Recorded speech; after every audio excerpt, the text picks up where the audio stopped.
Good evening, everyone. Good evening, and welcome to this evening's Kingdom Studies. We are so glad that you have decided to join us this evening. I pray that you've had a wonderful day. It's a beautiful day outside, and I hope that the day was very productive for you and that you got everything accomplished that you need to get accomplished. So, once again, if you're joining us by Zoom, we welcome you.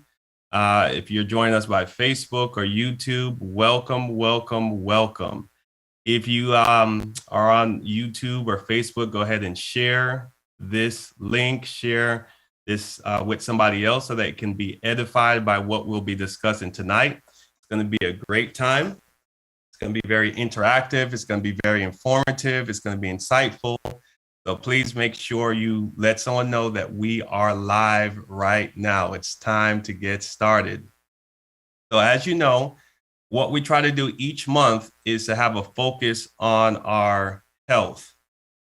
We're very familiar with the third chapter of John, verse 1-2. It says, I hope all is well with you and that you are healthy in body as you are in spirit. A lot of time we put emphasis on the spiritual man, and unfortunately we neglect the physical man, this temple, this house that contains the spirit. And as a result, sometimes we're not as effective in ministry because the temple, like I said, is neglected. So each month we have made a commitment to bring some type of health awareness to you out there. And so this month, we're not going to shortchange you. We have a dynamic woman that's going to be talking about nutrition tonight. She is a dietitian, and I'm going to read her bio in just 1 second. But last month we started this, and last month was American Heart Month. And so we had Dr. Donovan Christie to come and share with us. We had a great time. This month is, I believe it's Kidney Disease and Nutrition Month. So with that being said, we did invite someone to come and share out with us today about nutrition, about our diet, the things that we eat, what we're consuming, and how that impacts our health. So without any further ado, I want to go ahead and introduce to you Miss Anita Connor. She is a renal dietitian and certified diabetes care and education specialist. When people receive a diagnosis of chronic kidney disease, it is not uncommon to fear dialysis or even death. I know that sometimes when we go to the doctor, we get bad news, we fear the worst. But one thing I love about what she said in here is that there's no need to fear. And one thing she said is that she meets people where they are.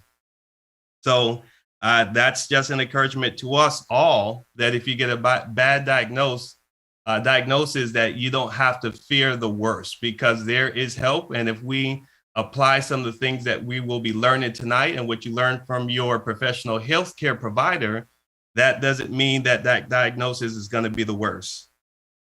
Ms. Connor's educational background includes a Bachelor of Science degree in nutrition and dietetics from the University of Wisconsin and a master's in public health from Emory University. In addition, she is a certified lifestyle coach from the National Diabetes Prevention Program. She is ready to share out with us tonight. So please put your hands together. Give her a warm welcome if you're on Zoom. Go ahead and share your emojis, and let's welcome Miss Anita Connor at this time. Good evening, good evening, good evening, Word of Life. I am honored to be here with you tonight. And that was a lot of details about some things that I do, but I'm going to keep it simple tonight, right? I want to keep it simple because a lot of times we may go too fast with information. And if we just keep things simple, changing some simple things about what we do will make a huge difference, right? So I'm going to keep it simple, give you some building blocks, and take these on and it'll make a difference for you. All right, so we're going to talk about healthy eating and living for 2022. And right before you begin, Ms. Connor, I want to say if you have a question, as we did last month, feel free to drop it in the Zoom chat. If you are on YouTube or Facebook, you can drop it in that chat as well. And we will answer the questions as we see it. I'm going to allow Ms. Connor to get through her presentation, but I promise we will leave time for questions, all right? Definitely let me know if we have a lot of questions. I can definitely make some changes and speed through a couple things. I don't have to be as lengthy. I don't mind being flexible at all. All right, certainly will. All right. So tonight we're going to just focus, like I said, on some simple things that we can do. Healthy eating, physical activity, stress management. Let's talk about that. Okay. So in terms of healthy eating, I said I was going to keep it simple. So I like to use the plate method because this method of healthy eating can be used for most people unless there's an allergy or something more specific going on with someone's health. So this method really gives us a good balance, plenty of fruits and vegetables. So in the plate method, half of our plate is vegetables, right? So that's anything like broccoli and carrots, like you see in our picture. It could be greens, it could be salad. The only things that it is not are our starchy vegetables like potatoes, corn, black beans, dried beans, lentils, not those. So any of our other veggies, half of our plate. And then 1/4 of our plate is our starch. So that's where you would put those potatoes or corn or whatever you felt like having, or rice, like in the picture. And then the other 1/4 of the plate is a lean meat. And what you can't see in this picture, unfortunately, is also a piece of fruit. So you can also have a piece of fruit. So this method does include your fruit and your vegetables, helping you to get in those vitamins and nutrition from those fruits and vegetables. So that is the plate method. We also have a plant-based plate, and I like to include that because a lot of people are looking into more plant-based eating. And I like to remind people, in eating plant-based, it doesn't mean that you're not eating any meat. Some people do still eat some meat. Some people have meat maybe once a week, or do a meatless Monday. The point of plant-based eating is you're including more plant-based foods, obviously, your fruits, your vegetables, your grains, your plant-based proteins, and all of those things. And that form of eating has been shown to have many benefits, and lower cholesterol. So you can see some of those in my slides. Lower blood pressure, blood sugars, healthier weights. So, and let's not forget lower food costs, right? In today's market with inflation, that may be an important consideration for some people to lower food costs, and it's a healthy way of eating. So that is the plant-based plate. One of our hallmarks or keys to changing our eating is to read these labels, right? Oftentimes people just grab whatever they're used to grabbing. So start reading these food labels if you buy anything in a package. And what you see on my slides is that number one. And I have that there because so often we jump into the calories, and that's important, of course, the sodium, the carbohydrate, all those things that are bolded, those are important things. But I want you to start at the serving size, because that serving size gives us that baseline of information that helps us to interpret the rest of the label. For example, with this label, it's telling us that there are 8 servings in the container. Each serving size is 2/3 of a cup. Let's say you had 2 servings of whatever this food is. That would then mean your, say, sodium is not 160 milligrams. It is actually 320. So looking at that serving size is a key to determining, is this a healthy food, or is this something that you want to intake? And is the amount that you're planning to eat an appropriate amount based on those things? Okay, so that is an important thing to look at. All right, let's get into it a little bit. Added sugars. So I'm going to go back to my previous slide and show you something in that label. In this label, we can see here that it includes added sugars. So on our slide here, it says includes 10 grams of added sugar. So what is added sugar? Added sugars on the food label are those that are added during the processing. So they're not naturally there. They're added for flavor and or texture. So we want to pay some attention to these added sugars. So when we look at that, what are the recommendations? For women, less than 24 grams of added sugar per day. For the gentleman, less than 36 grams of added sugar for the day. And let's go into a little bit of math. For each teaspoon of sugar, that is 4 grams. So if we do the math, we have 6 teaspoons for the ladies and 9 for the gentlemen, right? So keep that in mind. Keep those numbers in mind. 6 for the ladies, 9 for the gentlemen. Okay. So I want to show you this next. So based on what I just mentioned, looking at this first drink here, drinks tend to be one of our problem areas for people. So looking at this 20-ounce Coke, that's our first drink. This is 60 grams of sugar, 15 teaspoons, right? So if you remember from the previous slide, I just said 6 teaspoons for the ladies and 9 for the gentlemen. So that 15 doesn't really fit into anybody's recommendation. So, you know, it may be unrealistic for some people never to have Coke again. What are some things you can do? You know, look at how you do things, maybe having a half of the Coke, sharing it with someone, maybe cutting back to how often you have it, whatever works for you or whatever you think works, you know, will work for you. Looking at one of our coffee drinks. So we have in our example here, caramel frappuccino, right? Might not be your drink, but let's go with this example here.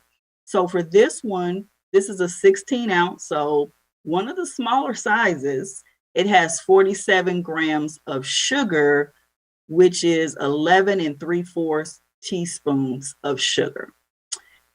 We have a Gatorade over here, and we have an orange juice.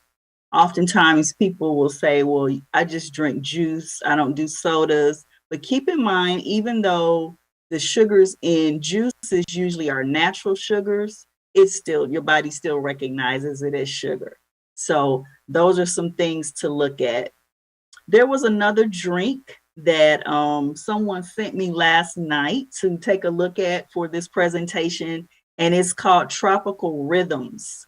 So I did look up that drink, and I believe if I look at my notes, okay, one bottle for that Tropical Rhythm was about 43 grams of sugar. So for that, if we did the math, it's about 10.75. And so usually I have people talking back to me. So you all feel free to talk back to me if you want to answer anything. I'm going to pose a couple of questions. I kind of like to interact a little bit, if that's okay. Yes, I just again want to remind everybody at home. You said 6 teaspoons for ladies Uh-huh. and 9 teaspoons for men. Yes. Wow. So there's nothing on this list that, you know, I guess the closest thing would be this Gatorade if you're a man. Mm-hmm. Um, what about like the Diet Cokes and the Coke Zero and all those things? Are those a better option than say the regular Coca-Cola? Yes. I would say, especially if someone is diabetic or having some, you know, issues with blood sugar, a lot of people ask, are they safe? They've done research on those drinks and, you know, they'll say they're safe and then they'll say, well, let's look at this. I would say, even in those, still limit how much. You know, it shouldn't be something that you're having constantly all day. But they have researched them. They do say that they're safe for us to have. So that would definitely be a great alternative if you like these drinks and you're trying to get away from all the sugar. Yeah. All right. And then I had a couple questions for you all. I had some drinks that I'm going to show you. So if anybody feels like playing along here, I have some Cokes here. I have a small, medium, and large, and I've done a little bit of the math for you. I've given you the grams, but not the teaspoons. So we can kind of look here and see where we are. And, they really try to push you into supersizing, but I'm going to show you why that's not a great idea. Okay, so let's look at this next slide. Here are our answers here. So for this small one, that's 16 ounces, that's 10 teaspoons of sugar. For that medium size, that's 14 teaspoons. And for that large drink, that 30-ounce drink, that's about 20 teaspoons of sugar. Okay. So these things I like to remind people, of course, in real life, we're going to have some of these things at times, right? We all have times when we're rushing or we're in between appointments and we're out and about. But looking at these things on a daily basis, having them is where the problems come in.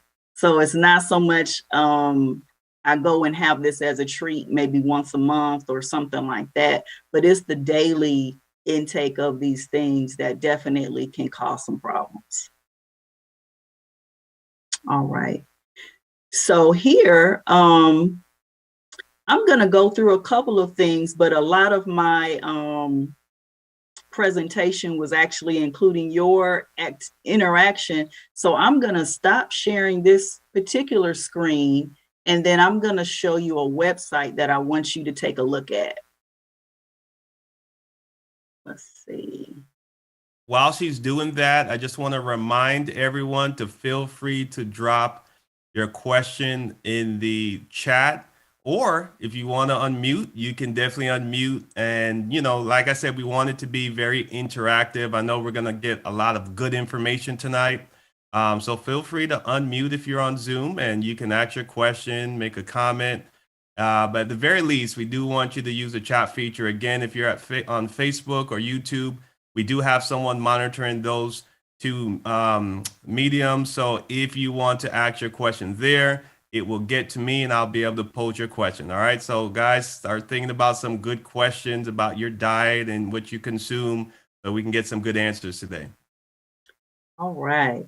So this first website I want to share with you is just called Under 500 Calories.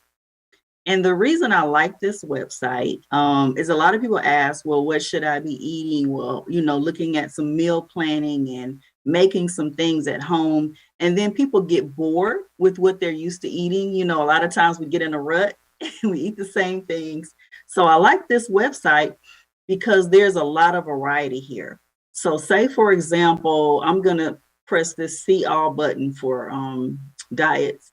And I don't like the word diet, but that's what they have here. So we'll use this. So, okay, they're showing me ads. I apologize.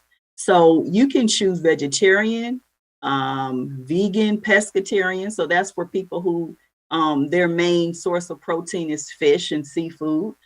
We can go to low sodium recipes. We can go to low sugar recipes, low calorie. So it has all this variety.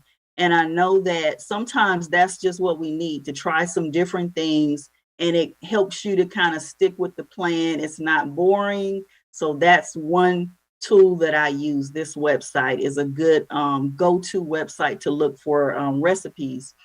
Another thing I would recommend is YouTube. Some of you may be on YouTube now. YouTube has a ton of different cooking shows and things, all different types of eating, from soul food to vegan to vegetarian. You can find all different kind of channels on YouTube that are fun and that you can try some new things. A couple of my favorites, I love Tabitha Brown. She is a vegan. There is another one called Sweet Greens Vegan. There's just a lot of just good information out there, and you can cook along, watch the show, get the description, get your ingredients ready, and, make it fun. Make it fun. Okay, so that's cooking at home. All right. So we do have a question, if you don't mind me just jumping in real quick. Sure. So a question from YouTube is, what about the bubbly flavored water. I guess it's Mhm. bubbly, This sparkling water. sparkling water is a great choice because the sparkling waters don't have any calories and most of them don't have sweeteners either. So that's a great choice. If you like a little bit of fizz, a little bit of a hint of flavor, great option. All right, so that's a yes. You can continue consuming that. All right. So we talked a little about recipes, cooking at home, looking online for recipes, using YouTube. What about eating away from home? And I went ahead and pulled up Chick-fil-A. I'm not picking on them at all. They're just a popular place to go. If you live in Atlanta, every time you drive by, you see the line. So it's just a popular place. So this website is called fastfoodnutrition.org. And I like this website because it doesn't just include fast food places, actually, even though that's the name of the website. You can see here it has 154 restaurants. So we don't have to go to a bunch of different sites. Of course, each restaurant that's a national place has their own website and you can look up their nutrition information. This is a simple way to have a lot more at your disposal with one website. So it's fastfoodnutrition.org. And I have Chick-fil-A pulled up here. So I'm going to go to this nutrition calculator tab. And here I'm going to create a meal. So if I had you all online talking to me, I would ask you what you wanted to eat. But since I don't, I'm going to go ahead and pick something. Okay. And I'm going to go into Chick-fil-A. We have our nutrition calculator. So I'm going to start with our sandwich. And I'm just going to choose, let's see. I'm going to go with this. Yeah, yeah, I got it. Oh, okay. You have something for me you wanted me to pick? Yeah, so we have I believe that is someone on Zoom Okay. that had a question, but do you want to finish what you were doing first or do you want to jump into that question? Go ahead. I can answer the question. All right. I believe that this is Reverend Hall. You may go ahead and ask your question. Yes, I am diabetic, Okay. and I'm having problem with my eating. Okay. Is to have a proper dietary meal. Because of course I'm from the island and I'm accustomed to the island food, and I'm trying to get away from it, but I just can't seem to, and I don't know exactly how to prepare a dietary meal. Okay. Okay. So looking at diabetes, one of the keys that we look at with that is your blood sugars, where you are and where your A1C is. Your A1C is your average blood sugar over 2 to 3 months. And in terms of looking at your meals, the reason I bring up blood sugars, one way we can tell how our body's affected by that meal is 2 hours after the first bite of food, we can check that blood sugar and see where you are. And you mentioned being from the islands. So I know that sometimes that includes a lot of rice, that may include some plantains and other things like that. You can still have those things. The main thing with those things is always your portion. So say, for example, for rice, the portions are quite small. Only about a third of a cup is one serving. So if you have a cup of rice, that's 3 servings, and that's fine to have 3 servings. Especially as a gentleman, that's perfectly fine. But the problem is a lot of times it's maybe 2 cups. So when you overdo the carbohydrates, then that's what pushes up the blood sugar. So looking at the portions, and for some people, cutting that back, you may be hungry. You may be like, wow, I'm hungry. I did cut back the amount of rice, the amount of plantains, but I'm hungry. Add you in a salad or some additional vegetables, some cabbage or whatever it is that you like. Because the goal is not to walk around hungry and miserable, because you're not going to stick to anything like that, right? So add in something, feel satisfied with your meal, but while at the same time decreasing that amount of carbohydrate. I have a tendency of I should be checking my my sugar twice a day, but I just check it in the morning. Okay. And I noticed that going to bed, if I have a cup of ice cream or maybe some cookies or something, when I wake up and when I check it in the morning, it's lower than if I go without. I'm trying to figure what would cause that. So one thing that can cause that, if you have something sweet before bed, it may actually cause your blood sugar to spike a little bit. And you know, when something spikes, it then goes down. So Oh, that, okay. yeah. So one thing you can do with your snack at bedtime is to make it a little bit more balanced. By, say, ice cream, we don't necessarily always see the same things because ice cream has also a lot of fat in addition to the sugar. But say something like a cookie, especially, I don't know if I would recommend that for a bedtime snack. Maybe with a meal, if you have a cookie. But for a bedtime snack, maybe something a little more balanced. Say a small piece of meat, piece of bread. If you wanted a piece of fruit, maybe with some peanut butter, like apple and peanut butter, kind of combining is what I'm trying to do with a little protein, because that protein and that fat slows down the absorption of the sugar. Yeah. Another question. I noticed that sometimes I have a good meal, when I say a good meal, not balanced, but a good meal. But then sometimes like real late night or early morning, I feel like, like you're hungry and you're gonna pass out, Oh, so you have a good meal, but then you kind of feel like your blood sugar drops? Yeah, I just, you get that hungry feeling and like you're weak, Do you ever check your blood sugar when you feel like that? No. Sometime after waking up, and I check it. Sometimes it's like in the maybe like 60, 69, somewhere around there. Yeah, a little low. So when you do feel like that, that's the time you want to check it. You want to kind of see where you are. And then when you have a low blood sugar, anything below 70 is considered low blood sugar. But for some people, they feel symptoms even at higher numbers, say even in the 70s, perhaps even in the 80s.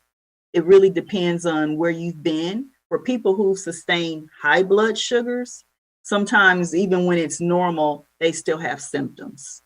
Okay. So look at the last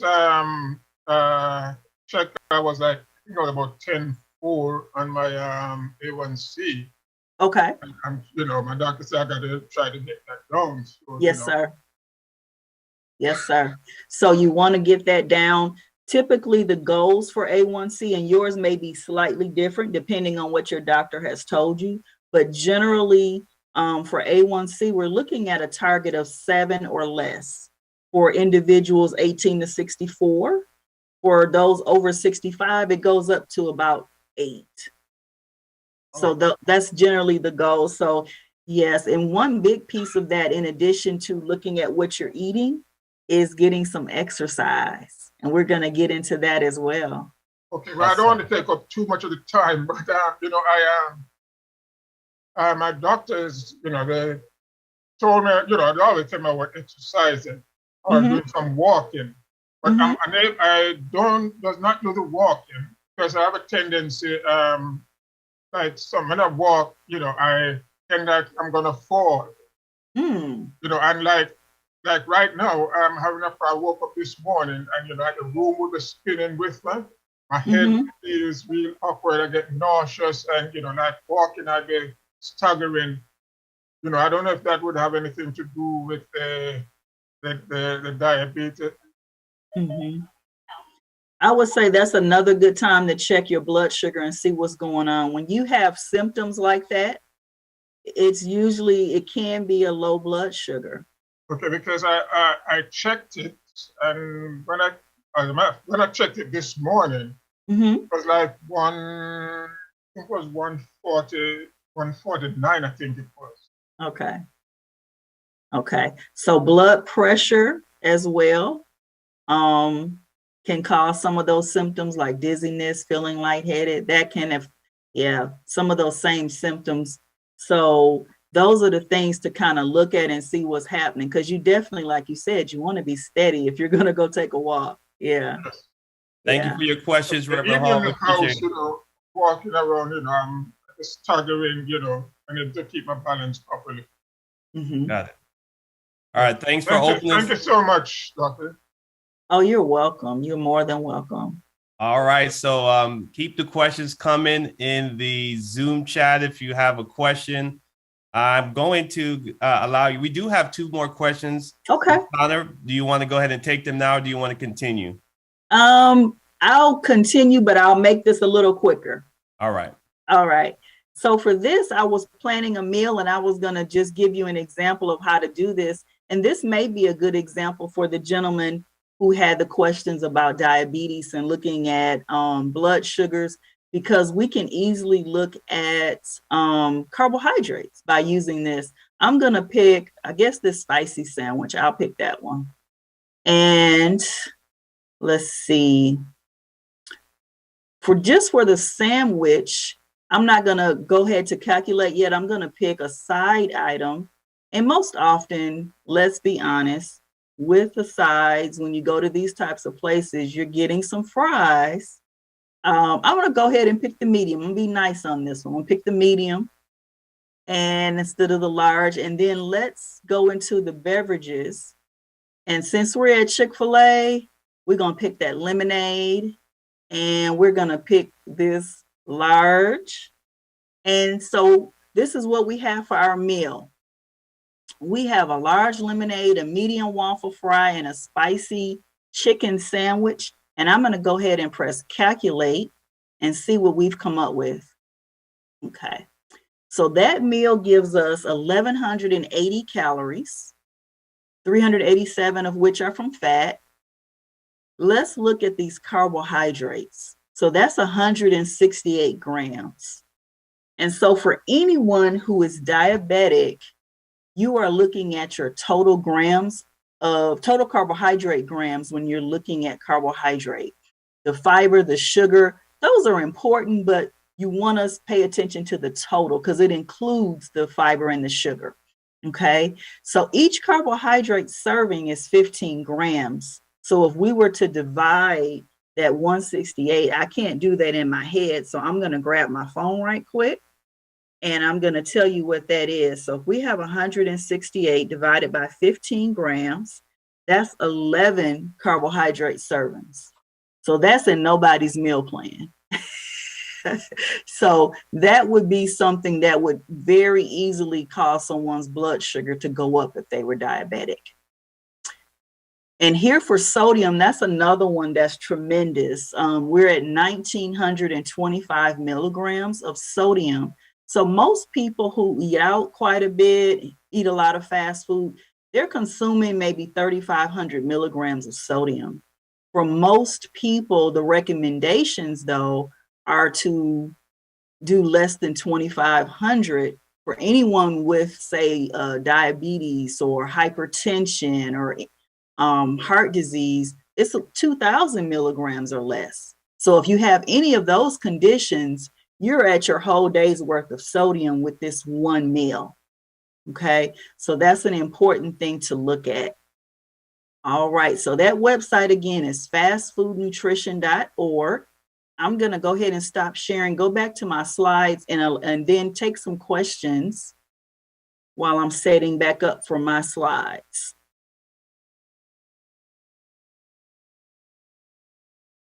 All right, and as she does that, we do have some good questions coming in. So I'm going to ask that you keep it coming and we will be able to pause at some point and get those questions answered. So keep the questions coming. All right. All right. So that was some practice on meal planning.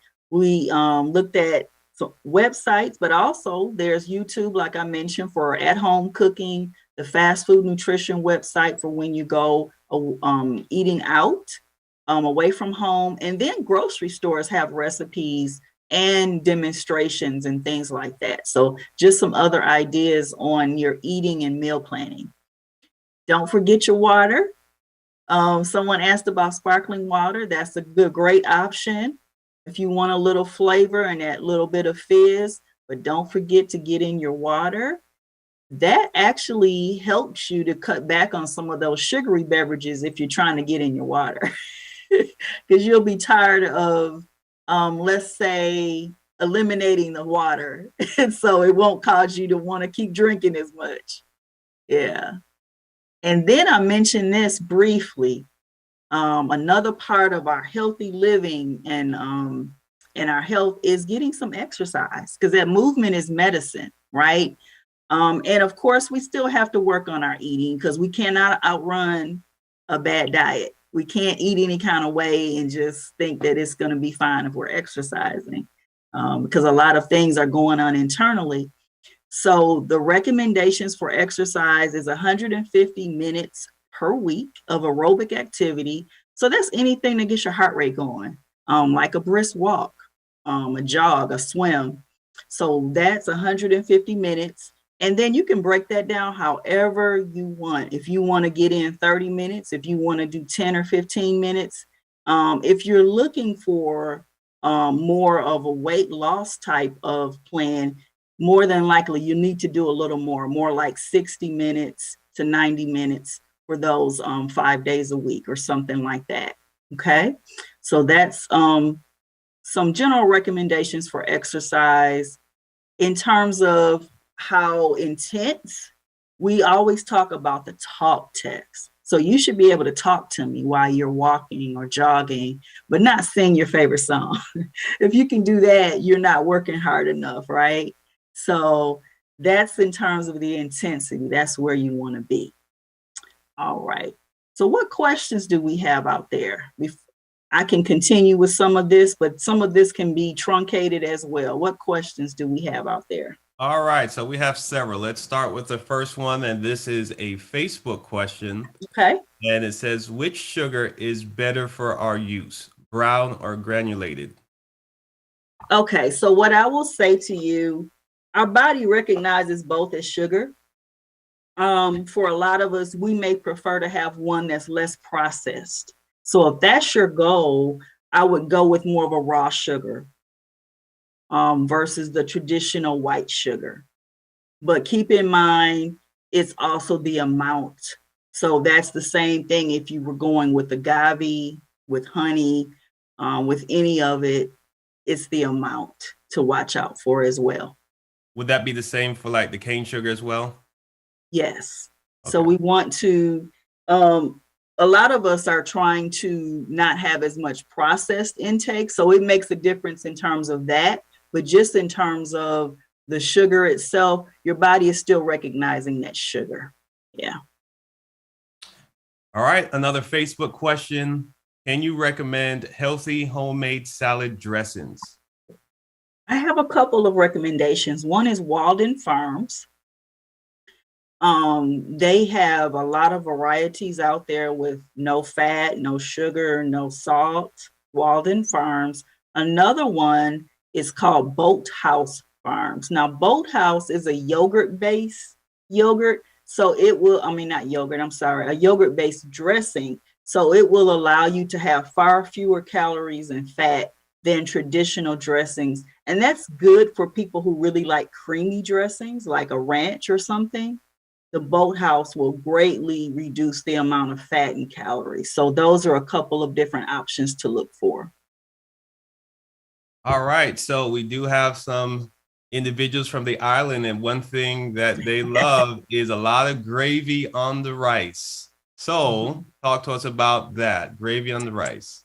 Okay, so thinking about gravy, what are the ingredients of gravy? So usually it's a little flour and some fat, whatever type of fat that's used, So keeping in mind that those are the ingredients, we know that it's not a great idea to have a lot of that because we're just increasing our fat, sometimes salt as well with the gravy.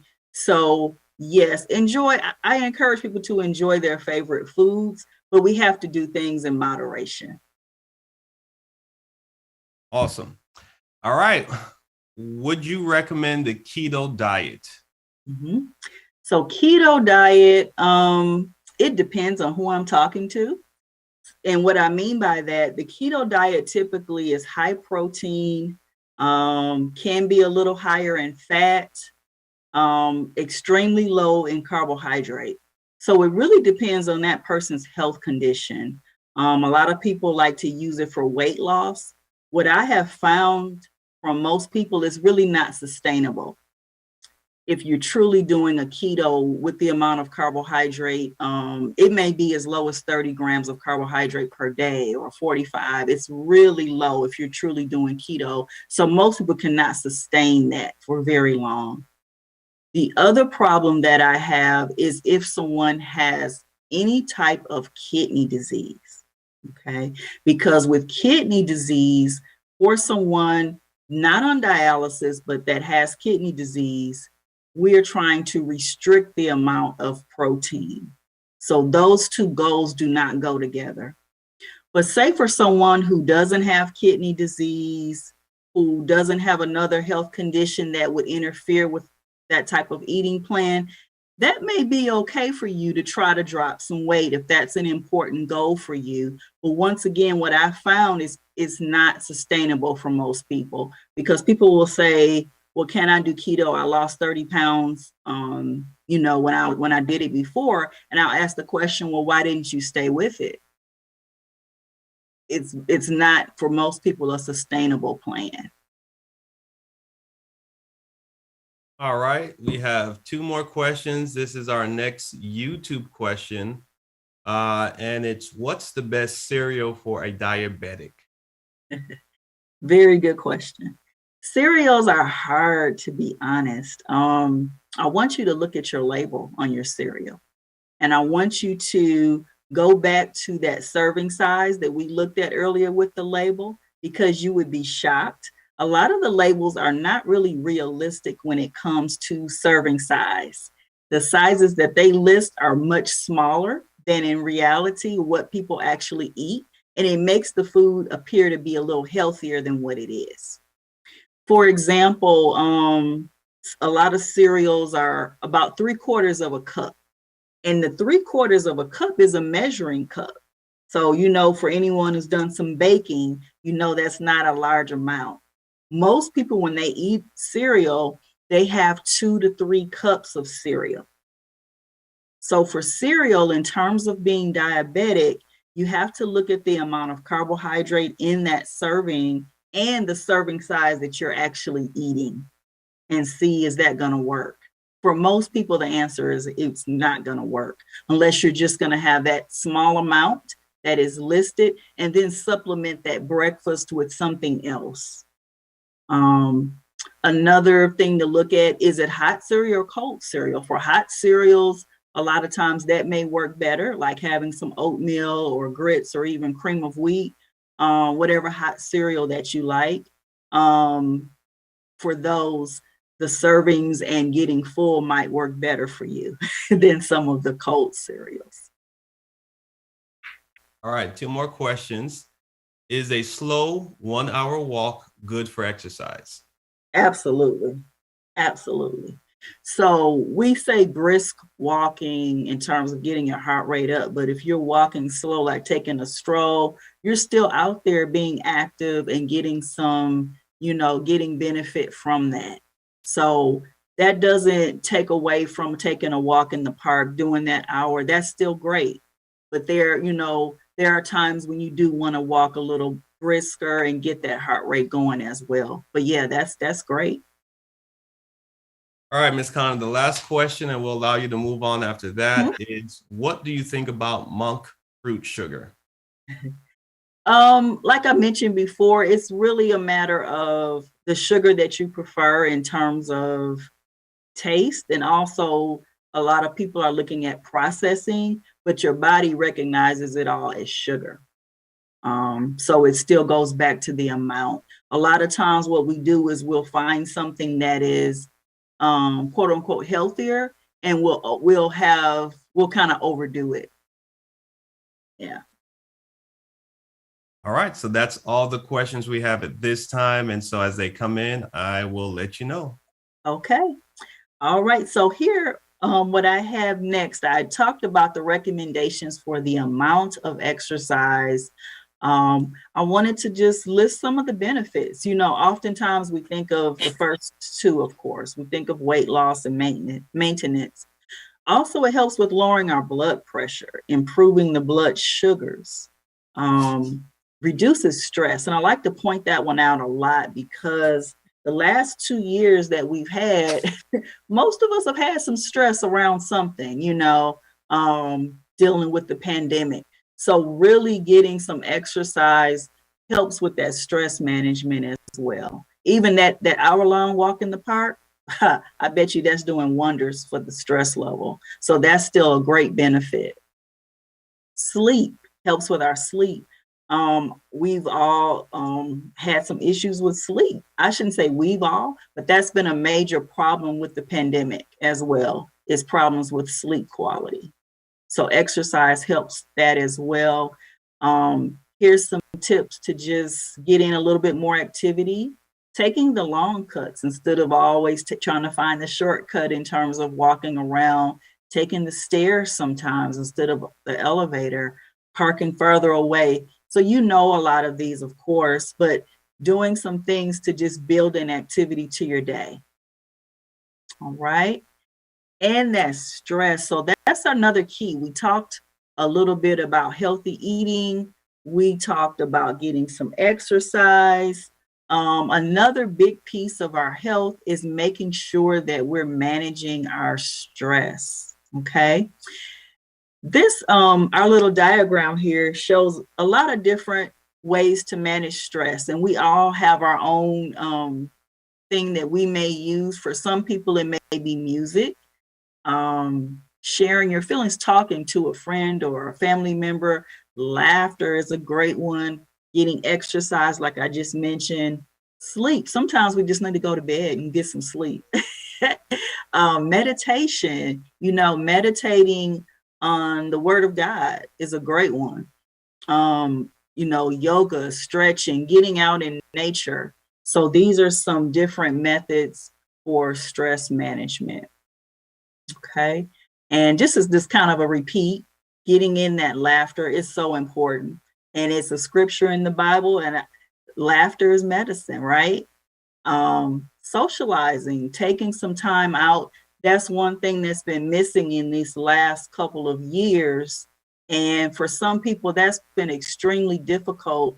But if you can, as things are kind of getting better with the restrictions and being able to actually socialize, spend some time, or even with those people who are in your group that you know, be safe, of course, still, but getting in some time with some other people, getting outdoors. Yeah. And these are just some other, kind of went through those. We talked about the exercise and getting moving, the meditation, of course, yoga. So we have just some things to kind of get you going. Of course, music, any hobbies that you like, getting that sleep. That's one of my favorites. And managing your time well. Sometimes we take on too many things. Sometimes we procrastinate. So managing that time well. Sometimes we have to say no to certain things and not say yes to everything. Typically, people who are Christians, we love God, we love people, but sometimes we have to say no to keep our own health, right? All I have right. one question. What's the recommended time for sleep? Because I know that changes. Sometimes you hear 8 hours, 9 hours. Sometimes you'll hear people say that, you know, my body is used to 4 hours. So if I get 4 hours of sleep, I'm good. But from a research perspective, what's the recommended time for So sleep? usually it's 7 to 9 hours. I've heard that as well. People say that they're fine with less sleep. And that, you know, I don't really argue with that, because for some people, maybe that's okay. For most people, we need a little bit longer period of sleep and rest. So, and even encouraging just some rest. Of course, sleep is important, but sometimes we just need to sit down. One thing that I noticed, even with myself, just to share something, when I've had a busy day and I just kind of fall out, I don't sleep as well as when I stop and take some time before bed to relax and just to kind of let everything go. And, you know, whatever that is for you, it may be music, it may be reading, it may be prayer, and just kind of get to a place of relaxation and then lay down, you're going to sleep better. And sometimes maybe even a power nap during the day, you know, Yeah. 45 minutes to an hour. Yeah. Yeah. And this is something I'm not going to really go through this with you, but you can look up breathing methods online, and deep breathing, whatever method you use, getting into some breathing exercises, maybe in the mornings before you start work or when you first get up and before bed. That's another way to put in that that just good self-care, and just doing some breathing exercises. If you get consistent, and that's the hard part for many of us, is to be consistent. But after about 4 to 6 weeks, these breathing exercises are noted to have some good benefits, like reducing our heart rate, our blood pressure. So just doing some breathing is another way to help reducing our stress and helping with our overall health. All right. So that's pretty much what I had. This is just coming into, you know, looking at making some change, of course, maybe thinking about a couple areas that you may want to improve in your health. And so I mentioned some things, definitely looking at maybe some new recipes, meditation, getting some exercise, getting some downtime. So looking at maybe doing a couple of things differently. And for some people, it works best to just take one thing at a time, make one change at a time. What about all of this? There's a big push for plant-based type of replacements to meat. I know Burger King has this The Impossible Burger. Impossible Burger, yeah. Mhm. Are those good alternatives? They can be. So what I have found is that the newer products that have come out are much healthier than those that have been around for years. And what I mean by that, those products that have been around for years, those substitute products, meat substitutes, we'll call them, or fake meats, whatever you want to call them, were very processed. And it can take a lot of processing for something that's not meat to taste like meat and have the texture of meat. But some of the newer products have gotten to be much better. And I feel like if you look at the label, if you can read the ingredients and really make sense of it without feeling like you need a dictionary or to go to Google to see what it is, that's a good sign, right? So if you can recognize those ingredients, for many people, that's a good way to transition into more plant-based eating, is to eat some of those products.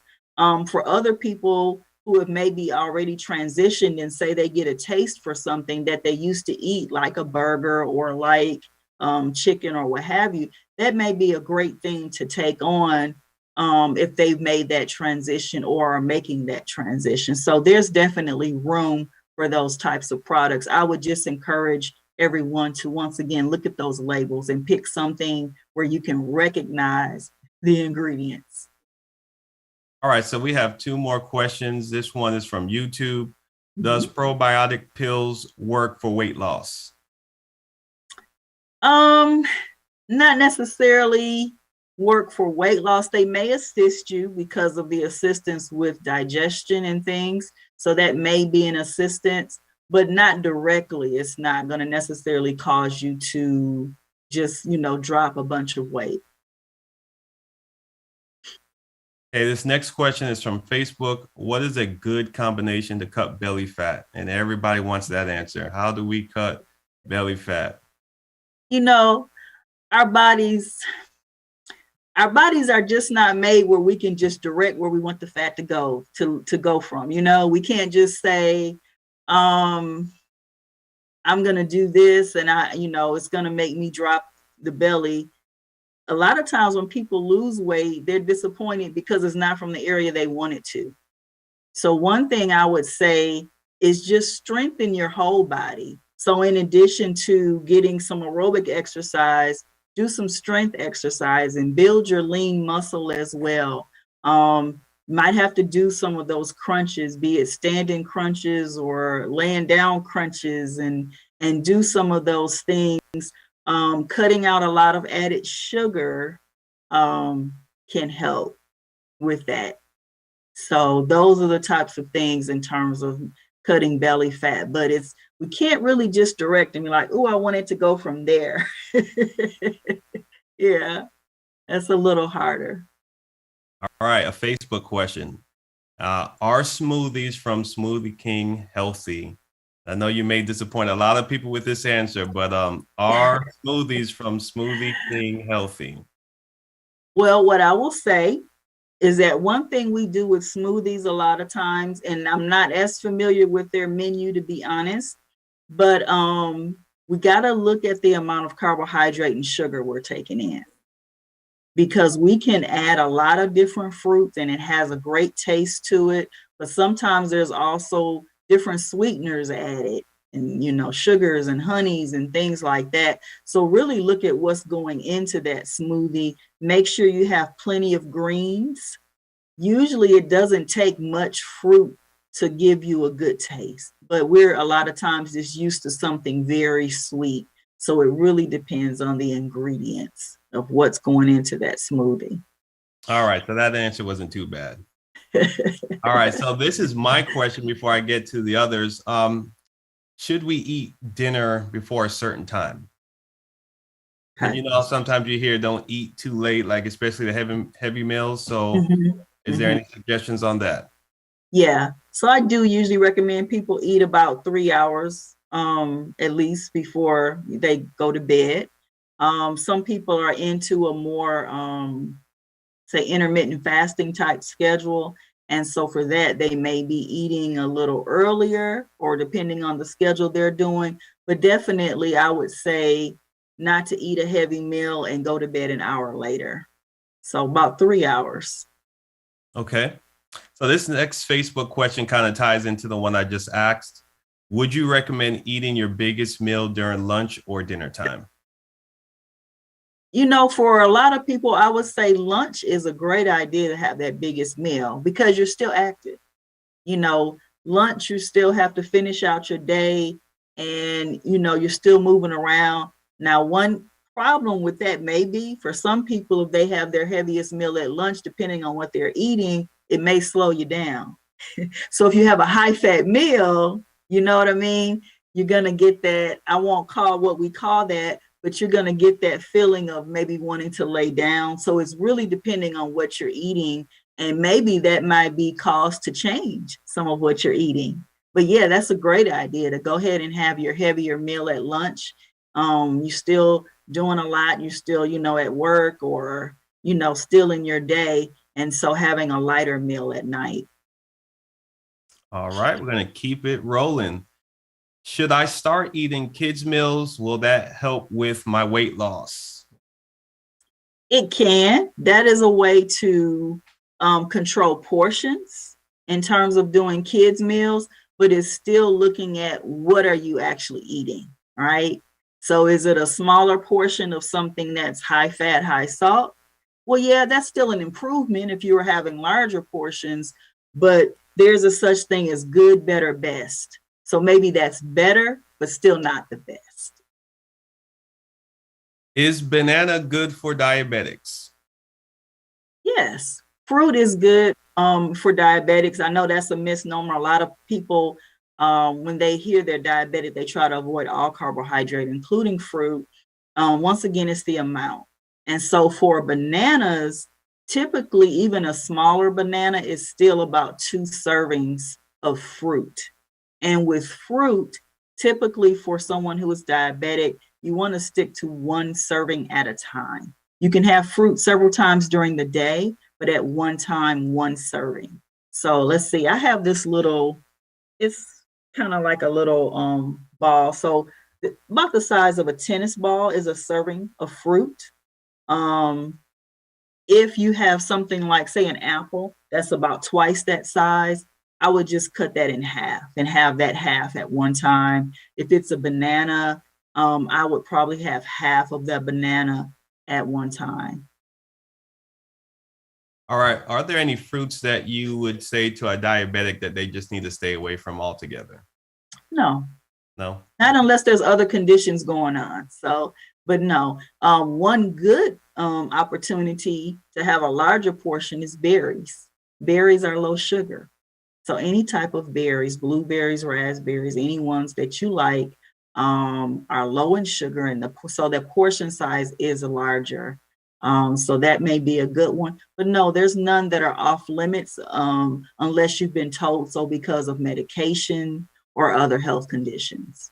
So grapefruit is oftentimes off limits for certain medications. But yeah, unless you have that, no. All right. We got one more question, and this is from a Zoom participant. Are there any natural alternatives for reducing your cholesterol level without medication? There are the way they work, I'm trying to say may not always be great. So cholesterol is one of them. That's like an over the counter. It can be expensive though. Okay, so that's one thing you can do. With cholesterol, another thing you can do is look at what you're eating. So cholesterol, of course, is found in our meats, in our dairy, and in our eggs. So it may be limiting some of those things to limit your cholesterol. All right. We see you, Reverend Hall. You can go ahead and unmute and ask your question. Doctor, what would your take be on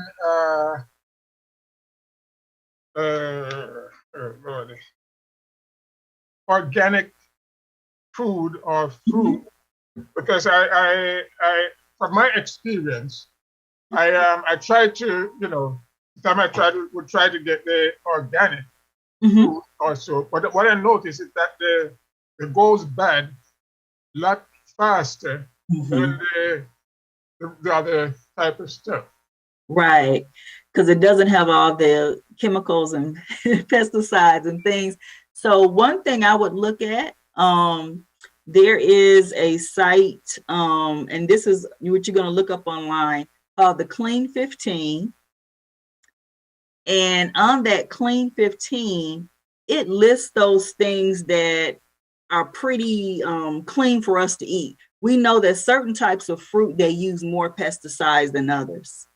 So there's a Clean 15 and then Dirty Dozen, if you will. So I would go to that Clean 15, look on that site, because certain things we don't have to buy organic, or whereas other things it may be more beneficial. Let's say a lot of times something with a thin skin, like a strawberry or something, sometimes that may be beneficial to buy organic.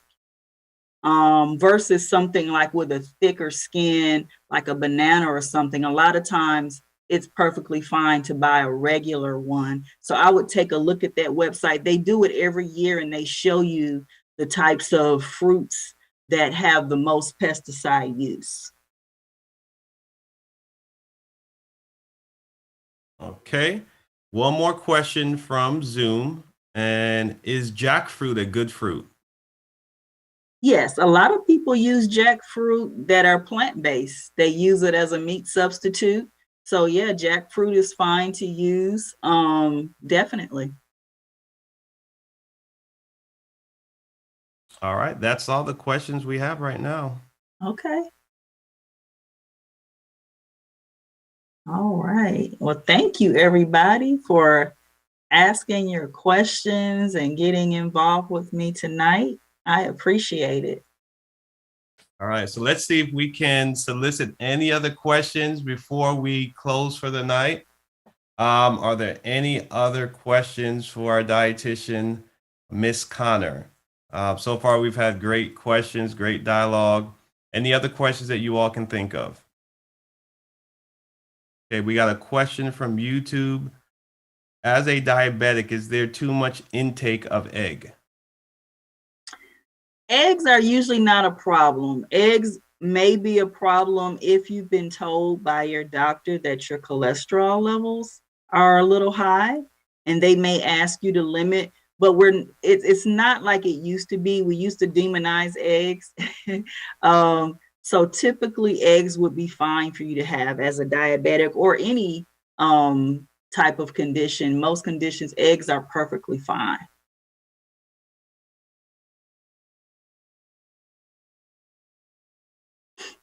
All right. All right. So what about orange as a diabetic? So we're getting all the fruit questions tonight. So what Okay. about orange? Okay. So same thing that I used in my other example. You want to look at the size of the piece of fruit. So if your orange is about this size, that's perfectly fine. So if you're having a piece of fruit, limited to just that one piece of fruit at one time, you can definitely have several pieces of fruit or servings of fruit throughout the day, but at one particular time, just one serving of fruit. So an orange, an apple, a banana, whatever it is that you like, it's more so really the size of the serving. Is a tangerine better than an orange? I would say yes if you have kidney disease, because it has less of a mineral called potassium. But no, if you do not have kidney disease, either one is fine, whichever one that you like the best. All right. All right. So Ms. Connor, do you mind sharing? And we do have one more question, but if you wouldn't mind sharing the websites that you shared with us tonight again. Oh, sure. Those who may have joined late. Absolutely. I think I have, let me go back. That may be too busy. I'll go back to that slide. And we got two more questions that came in. Okay. You can go ahead. I'll get back to that slide. All right. And let's go to the first one. This is from Zoom. Why do most men tend to gain weight around the midsection as we age? I don't know why men are the quote unquote apple shape and women are the pear. Women tend to carry weight maybe on their backside or hips, and men tend to have the belly. I really do not know the answer to that question. I think it's just a part of how we're made. Yeah. All right. So how can you find out your calorie intake? Oh, okay. Great question. So one thing you can do is use an app. MyFitnessPal is a good one. And you can enter your foods. For a lot of things, you can just take a picture of it and it'll, give you that information. But using an app, that's not the only one, of course. That's maybe the most popular one. But definitely using an app on your phone, and you can easily keep track of your food intake, your calories, and all those other components that you may be looking at, like sodium or fat or carbohydrate, things like that. All right. So very good question. All right. This is a Facebook question. Is there any exercise you can do if you have lower back pain? Yes. So first thing I would recommend, and it may not be as realistic right now because of the pandemic. I know some people have gotten back out into the gym. So if that's something you're comfortable with, water exercise is great for people having issues with pain, joint issues, arthritis, any of those types of things. Getting into the water and exercising is a great alternative. And then I also recommend people, after you do your exercise, go ahead and get in that hot tub. That helps a lot. Another thing you can do at home is to do chair exercises. So if you're having some lower back pain, you may not want to do a lot of moving in terms of, kicking and things like that. You can get you a good chair and go to YouTube. That's one that has a lot of different programs, and just type in chair exercise. And there's a lot of things it'll give you, and you can make some choices about what you would like to do. All right. Is red meat healthy? It can be as a part of our intake. That's usually one of the ones that is recommended we not do as often, right? For our heart health and things like that, it's usually recommended that we not do red meat as often as other types of meat. And it also depends on who you talk to. If you talk to someone who is a vegetarian or plant-based proponent of eating, they would say all of it's not great. So it can be as a part of your intake, but I wouldn't recommend it as something that you're doing all the time. Okay. So I believe we have one more question that I will allow Reverend Hall to ask. And then after that, we have another Zoom question. And then we will wrap it up after that Zoom question if we don't have any others. Okay. Okay. I am buying vegetables or getting vegetables. Now I look for the ones with the most perfect, like leaves, and I was made to understand that the ones that are being attacked by bugs or stuff like that, it's a better choice than the ones that, are perfect. Because the bugs, if it has insecticide, the bug wouldn't mess with it. But if it don't, the one that doesn't have the pesticide, the one that the bug would try to eat. Is that a reality? That kind of goes back, I think, to your question on organic, right? It sounds like, if I'm understanding correctly. Not necessarily. Okay. Because I know folks who does fruit and they doesn't use any pesticide or stuff like that. But not knowing which is very much. And normally if I go to buy maybe lettuce or callaloo or cabbages, and it has these holes and stuff where bugs or worms and so would have attacked it. You don't want to buy that. It's the one that's that's not been eaten, so that would be the one it goes for. But they said that the reason that the bugs doesn't mess with those is because of the pesticide. I am actually not sure about that. If you're in the store looking at the same thing, but one has, you can tell, I would assume, and I could be wrong, that if you're at a store, the supplier for that store would be the same, but that might not be true. That that those cabbages or whatever were brought in from maybe the same place. So that would be a similar product, but I really am not sure. One good thing may be to look at going to maybe a farmer's market or something that has more local choices for you to choose, and without as many of the, pesticides and things like that. Thank you. Yeah. We have two more questions, and they are both related to pork. Okay. So the first question is, what about pork and nutrition? Or really a statement, I guess, you can kind of elaborate on that. What's the connection or correlation between the two? Okay. So for pork, that's okay to have. For some people, their blood pressure is sensitive to that. And so, of course, for those people, I would recommend that they limit the amount of pork, just like I would recommend that they limit the amount of red meat. But pork can be a part of your intake, just like red meat, but is something that I wouldn't recommend as an all the time or a go-to meat.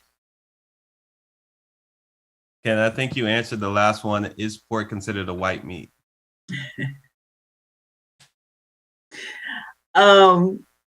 Yes, technically, but we kind of group it in terms of red meat when we're talking about health, to be honest. Yeah. All right. This has been very informative. Please, Word of Life, help me thank very so much Miss Anita Connor for a wonderful job Go ahead and please share your emojis. If you want to unmute and say thank you, put it in the chat. It says here, Miss Connor, great job.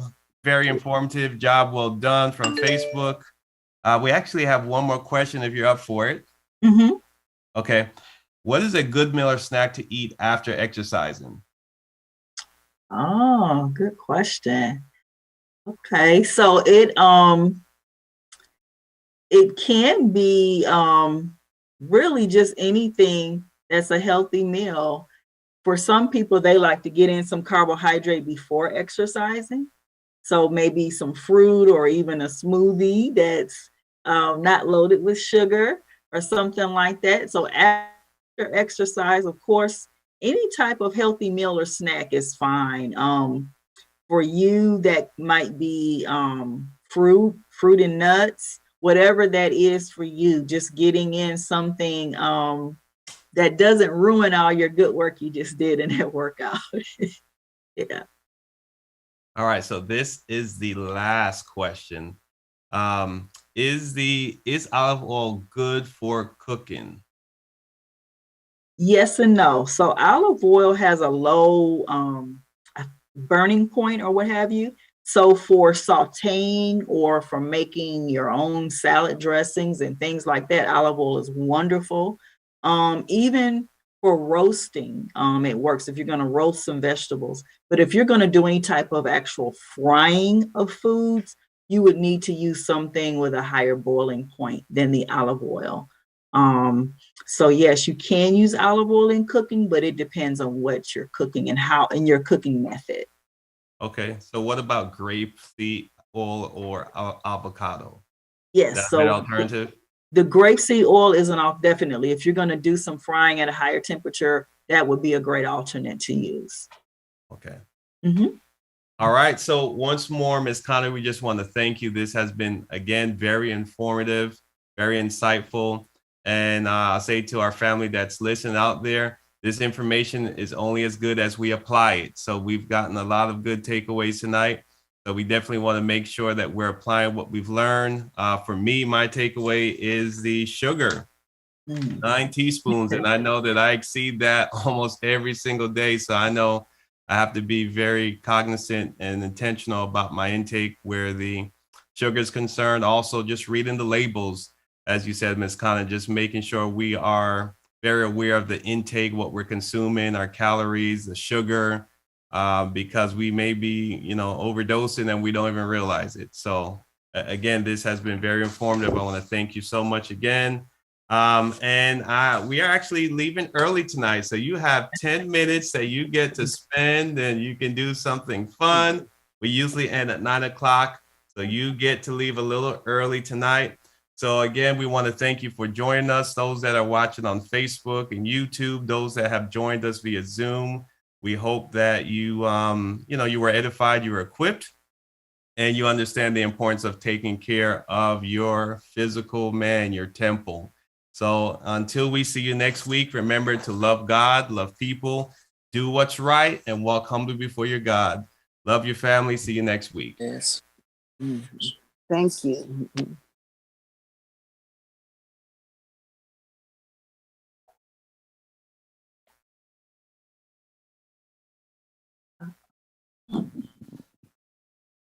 Well done. Well done. All right. Great job, Miss Connor. This was very informative, as I said. Yes, it was.